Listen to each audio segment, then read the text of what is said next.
ముందుగా రాజకీయాల మీద దాడిని ఖండిస్తున్నా. రాజకీయాలకే సేఫ్టీ లేకపోతే మాలాంటి ప్రజలకు ఎక్కడి నుంచి వస్తుంది సేఫ్టీ? చాలా దారుణం ఇది. ఎవరో మామూలు వ్యక్తులు చేసిండారు, మాలాంటి ఎమ్మెల్యేలు ఎక్స్ఎమ్మెల్యేలు చేయించినారు. చాలా దారుణం.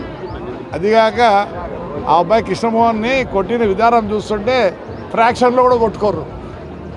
అంత శత్రుత్వం ఎందుక మీకు? అంటే ఉన్నది రాసే కష్టమా మీకు? First of all I'm feeling sorry for the politicians. మిమ్మల్ని కవర్ చేసేది వాళ్ళే, మీ గురించి చెప్పేది వాళ్ళు, మీ గురించి పొగిడేది వాళ్ళే. మనం రారు రేపు నుంచి మీ సీఎం సభకు. మీ సాక్షి ఒకటి కొట్టుకుంటుందా? ఒప్పుకోరు సాక్షి ఒకటి కొట్టుకుంటే.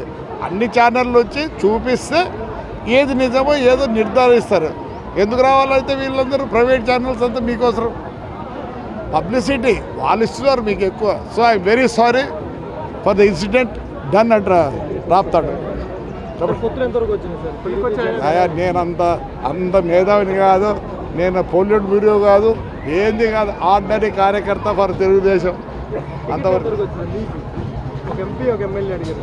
అడిగాము. నేను ఒకటి ఏం రాకపోతే అంటే చేయకూడదా? నేను పార్టీ కార్యకర్తను, నాకు శత్రుత్వం అనేది లేదు. ఇంతకుముందు ఏమైనా ఉండిందేమో. ఎవరికి వచ్చినా నా అన్ని శక్తులు పోరాడతా పార్టీ కోసం. అందుకని నేను దాని గురించి ఆలోచన అంతేకాదు. ఇవన్నీ ఎందుకు పెడతా? ఎంతమంది చేస్తున్నారు? 175లో 175 ముగ్గురే కనిపిస్తారు. చంద్రబాబు నాయుడు, లోకేష్, ఒకటి ప్రభాకర్ రెడ్డి.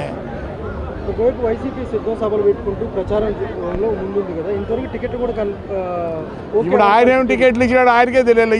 ఈ నుంచి ఆడికి, ఆ నుంచి ఈటికి యాది కన్ఫర్మ్ వైఎస్ఆర్లో మా వాళ్ళ మేలు. ఎందుకంటే పొత్తు అనేది ఉంటుంది, బీజేపీతో పోతున్నట్టుంది.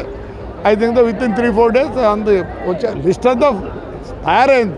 పొత్తుల్లో ఏమవుతుందంటే కొందరు మాకు ఇవి కావాలన్నప్పుడు మేము కొద్దిగా అడ్జస్ట్ చేసుకోవాలి.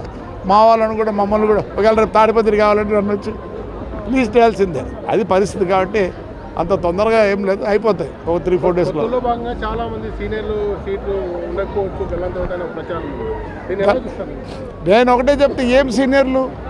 నేను అయిపోయింది ఇదే లాస్ట్. 2029కి ఎవరైనా నిలబడాలంటే ప్రజలతో ఉంటే పార్టీ నాయకులు వచ్చి మీ ఇంటి దగ్గరికి వచ్చి నీకు సీట్ ఇస్తారు.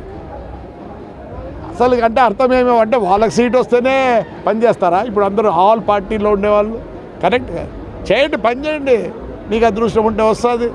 అసలు పబ్లిసిటీ మీ కనీసం నేను చాలామంది చూస్తున్న పేర్లు అసలు వాళ్ళకి ఎల్లలు తెలియదు, వాళ్ళ కాన్స్టిట్యూన్సీలో ఎల్లలు తెలియదు, ఎక్కడ నీళ్ళు పుడతాయో తెలియదు, ఎక్కడ నీళ్ళు ఎండైతే తెలియదు, ఎక్కడ వాటర్ తాగేదానికి ఉందో తెలియదు. ఏమీ తెలియకుండా మాకు సీటు కావాలి. ఎందుకు?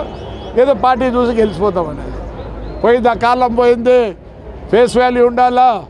ఫేస్ వాల్యూ ఉంటేనే కనీసం 3% ఫేస్ వాల్యూ ఉంటే నీకు ఎవరు తక్కువ ఎక్కువ ఉంటే అది కవర్ చేస్తుంది. అంతా ఎట్లున్నాడు, ఏదో వస్తే చాలు గెలిచిపోదాం అనుకుంటారు. తప్పు. ప్రజలంతా మొబ్బుగా లేరు, చాలా ఎడ్యుకేటెడ్ అయినారు, ఎస్పెషల్లీ యంగ్ చిల్డ్రన్. సార్ 18 వాళ్ళే they are going to decide the factor. 18 years ఉండే వాళ్ళంతా డిసైడ్ చేస్తారు ఫ్యాక్టర్ని, ఎవరు గెలుస్తారు ఎవరు. ఎందుకంటే they are looking at the men who is contesting.